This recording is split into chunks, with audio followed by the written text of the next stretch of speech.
Netherlands के एक जंगल में हमें एक घर दिखाया जाता है जिसमें एक ओल्ड कपल रहता है, टीना और वॉरेन। इन दोनों की शादी को तो कई साल हो चुके हैं, दोनों की जवानी खत्म और बुढ़ापा आ चुका है, मगर अभी तक इनके कोई औलाद नहीं हुई। अब एक दिन वॉरेन अपने घर के पास एक पेड़ के नीचे बैठे होते हैं, तभी उन्हें एक अजीब सी चिड़िया के चहचहाने की आवाज सुनाई देती है। आवाज को सुनकर वॉरेन जब उसके पास जाते हैं तो उसे देख बहुत हैरान होते हैं, क्योंकि वो एक बहुत अजीब तरह की चिड़िया थी जिसका पूरा शरीर एक लड़की के जैसा और पंख चिड़िया के जैसे थे। वॉरेन उसे देख पहले तो पेड़ पर उसके माँ बाप को ढूंढने की कोशिश करते हैं, मगर जब उन्हें कोई नहीं मिलता तो फिर वो इस नन्ही सी जान को अपने घर पर ही ले आते हैं। घर में लाकर वॉरेन इसे टीना को दिखाते हैं और टीना जब उस नन्ही सी जान को देखती है तो वो भी काफी हैरान होती है, क्योंकि आज तक उसने ऐसी प्रजाति नहीं देखी थी। इसके बाद टीना के मन में एक ख्याल आता है कि हमारे तो कोई औलाद है नहीं, इसलिए मैं ही इस नन्ही सी जान को अपनी बेटी की तरह पालूंगी। इसके बाद ये दोनों मिलकर इस नन्ही सी जान के लिए एक बेबी वॉकर तैयार करते हैं जिसमें उन्हें घुमाने ले जा सकें। टीना एक डॉल के कपड़े उतारकर उसके लिए एक ड्रेस बनाती है जिसमें उसके पंखों को भी छिपाया जा सके, और फिर ये दोनों मिलकर इस नन्ही सी बेबी को एक प्यारा सा नाम देते हैं, फ्लोरा। एक दिन ये दोनों फ्लोरा को घुमाने के लिए शहर में ले जाते हैं, जहाँ पर कई सारी लेडीज उसे प्यार करने लगती हैं। लेकिन तभी इन लेडीज को फ्लोरा के पंख दिख जाते हैं, जिसके बाद जल्दी से टीना उसे लेकर वहाँ से भाग जाती है। घर में आने के बाद टीना उसे फीड कराने लगती है, तभी अचानक से फ्लोरा अपने पंखों को खोलकर उड़ने की कोशिश करती है। ये सब देख टीना बहुत खुश होती है और जल्दी से वो वॉरेन को आवाज लगाती है फ्लोरा को उड़ता हुआ दिखाने के लिए। अब धीरे धीरे फ्लोरा इन दोनों के साथ अच्छे से घुलने मिलने लगती है। इन्हीं के साथ खाती है, इन्हीं के साथ सोती है और इन्हीं के साथ घूमने भी जाती है। लेकिन टीना को एक बात की फिक्र बहुत सता रही थी कि फ्लोरा इंसानों की तरह बोलना कब सीख पाएगी, क्योंकि वो तो चींची के अलावा कुछ और बोलती ही नहीं थी। हालांकि टीना को वॉरेन कई बार समझाते भी हैं कि फ्लोरा सिर्फ एक पंछी है, वो हमारी तरह मैनर्स नहीं सीख सकती और ना ही हमारी तरह बोल सकती है। लेकिन टीना तो ये बात मानने को तैयार ही नहीं थी कि फ्लोरा एक पंछी है, क्योंकि वो तो उसे अपनी बेटी ही मानती थी। अब धीरे धीरे फ्लोरा बड़ी होने लगती है और उसकी शरारतें भी बढ़ती ही जाती हैं। लेकिन अक्सर फ्लोरा खिड़की के पास बैठकर खुले आसमान की तरफ देखती रहती थी। जब भी वो खिड़की से किसी पंछी को उड़ता हुआ देखती तो उसका भी यही मन करता कि वो भी अपने पंखों को फैलाकर ऊंची ऊंची उड़ानों के साथ आसमान की सैर करे।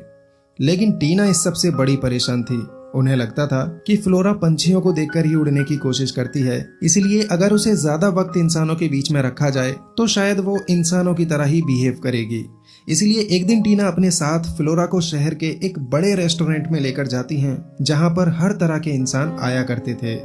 अब यहाँ पर ये दोनों बैठे होते हैं कि तभी फ्लोरा को पिंजरे में दो पंछी दिखते हैं जो अपने पंख फैलाकर मस्ती कर रहे थे।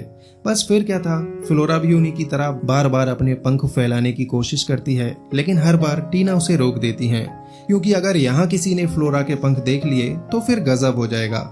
लेकिन फ्लोरा जब हद से ज्यादा परेशान कर लेती है तो फिर मजबूरी में आकर टीना उसे अपनी गोद में उठाकर टॉयलेट में ले जाती हैं और वहां उसके पंखों को खोलकर उससे कहती है, अब तुम जितना चाहो उतना अपने पंखों को फड़फड़ाओ, यहाँ पर तुम्हें कोई नहीं देखेगा। और ये कहकर वो टॉयलेट के बाहर आ जाती हैं। अब काफी देर गुजर जाने के बाद टीना जब वापस से फ्लोरा को लेने टॉयलेट में जाती है तो वहां पर वो देखती है कि फ्लोरा तो खिड़की से बाहर उड़ चुकी थी और टॉयलेट में सिर्फ उसके शूज रखे थे। इसके बाद तो टीना की हालत खराब हो जाती है और घर आकर वो सारी बात वॉरेन को बताते हुए उनसे कहती है कि किसी भी तरह से हमें फ्लोरा को ढूंढना होगा, क्योंकि वो अभी छोटी है, अपना ख्याल खुद से नहीं रख सकती। और इसी के साथ ये दोनों मिलकर फ्लोरा को ढूंढने के लिए निकल पड़ते हैं। इधर हम आसमान में फ्लोरा को देखते हैं जो पंछियों के एक बड़े झुंड के साथ आसमान की ऊंचाइयों में उड़े जा रही थी। लेकिन तभी अचानक से फ्लोरा का बैलेंस बिगड़ता है और वो एक घर में एक छोटी सी बच्ची के बेड पर जा गिरती है। इस घर में जो बच्ची रहती है उसका नाम लॉली है, और जब लॉली अपने बेड पर फ्लोरा को देखती है तो वो उसके पंखों को देख काफी ज्यादा फैसिनेट हो जाती है। लॉली फ्लोरा से दोस्ती करना चाहती है और वो ये भी चाहती है कि फ्लोरा की तरह ही उसके भी पंख आ जाएं।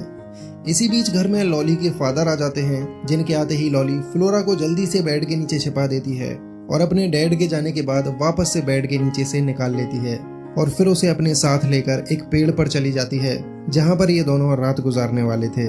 इधर वॉरेन और टीना शहर में आकर इधर उधर फ्लोरा को ढूंढ रहे होते हैं और काफी थक चुके होते हैं। अब रात गुजारने के लिए वो दोनों एक होटल में जाते हैं, लेकिन वहां जाकर उन्हें पता लगता है कि इस होटल में तो एक भी कमरा खाली नहीं था। इसके बाद निराश होकर ये दोनों एक पेड़ के नीचे आकर सो जाते हैं, लेकिन वो इस बात से बिल्कुल अनजान है कि उसी पेड़ के ऊपर इनकी फ्लोरा भी सो रही थी। अब सुबह होती है तो उनको वहां पर लॉली मिलती है और लॉली को देखकर ये दोनों काफी हैरान होते हैं कि आखिर ये जरा सी बच्ची इस पेड़ पर कर क्या रही थी। तभी लॉली उन्हें बताती है कि वो इस पेड़ पर अपनी दोस्त के साथ सोई हुई थी, लेकिन उसकी दोस्त पता नहीं कब उसे छोड़कर उड़ गई। ये सब सुनकर वॉरेन जल्दी से पेड़ के ऊपर चढ़ जाते हैं, लेकिन पेड़ के ऊपर चढ़कर फिर से उन्हें फ्लोरा के शूज ही मिलते हैं जो कि लॉली ने उसे पहनाए थे। इसके बाद इन दोनों को फ्लोरा के मिलने की एक उम्मीद मिल जाती है और जल्दी से ये दोनों उसे ढूंढने के लिए आगे बढ़ते हैं। लेकिन अब लॉली भी उनके साथ जाने की जिद करने लगती है, क्योंकि उसे भी तो अपनी दोस्त को ढूंढना था। और इस तरह अब ये तीनों ही मिलकर फ्लोरा की तलाश में निकल पड़ते हैं। अब एक बार फिर से हम फ्लोरा को आसमान में पंछियों के झुंड के साथ उड़ता हुआ देखते हैं, जहां वो काफी एंजॉय कर रही होती है। लेकिन इस बार फिर से ज्यादा ऊंचाई पर वो नहीं उड़ पाती और एक चर्च के ऊपर जा गिरती है। अब फ्लोरा को चर्च पर देख सभी लोग उसे इंसानी बच्चा समझने लगते हैं और जल्दी से रेस्क्यू टीम वहां आकर उस बच्चे को बचाने में लग जाती है।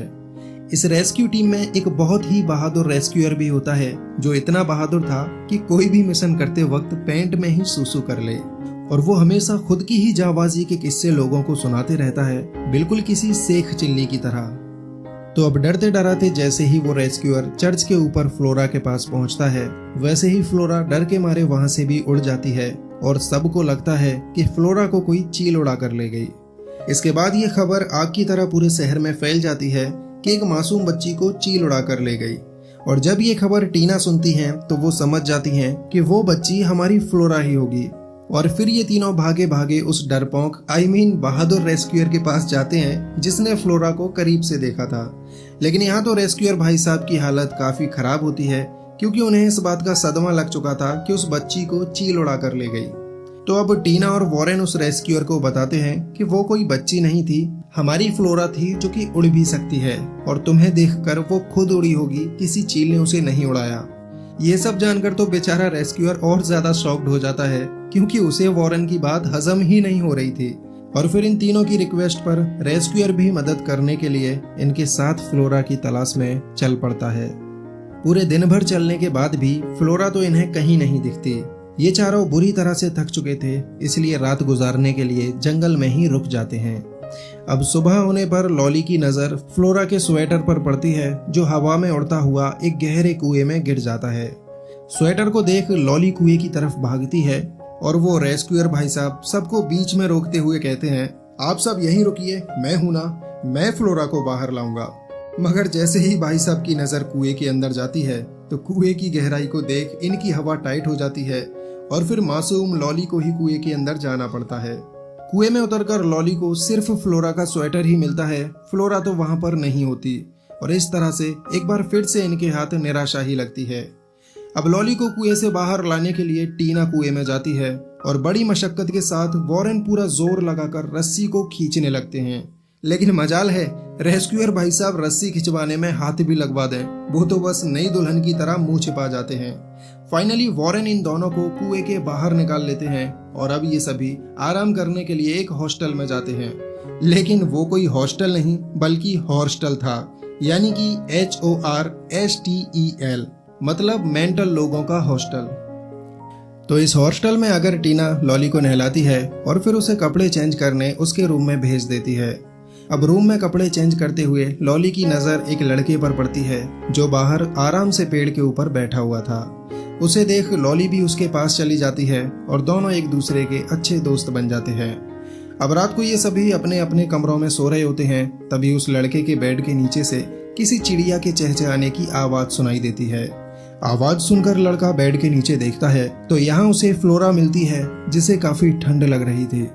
फ्लोरा को देखते ही ये बच्चा उसे भूत समझ बैठता है और जल्दी से भागकर वो लॉली को उसके कमरे में बुला लाता है। मगर जब लॉली बेड के नीचे देखती है तो वो काफी खुश हो जाती है, क्योंकि ये तो उसकी फ्लोरा थी।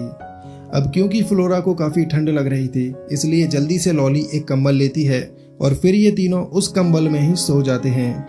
अब सुबह होते ही भागते हुए ये दोनों वॉरेन और टीना को फ्लोरा के बारे में बताते हैं, मगर जब तक टीना और वॉरेन कमरे में जाते हैं तब तक फ्लोरा वहां से भी उड़ चुकी थी।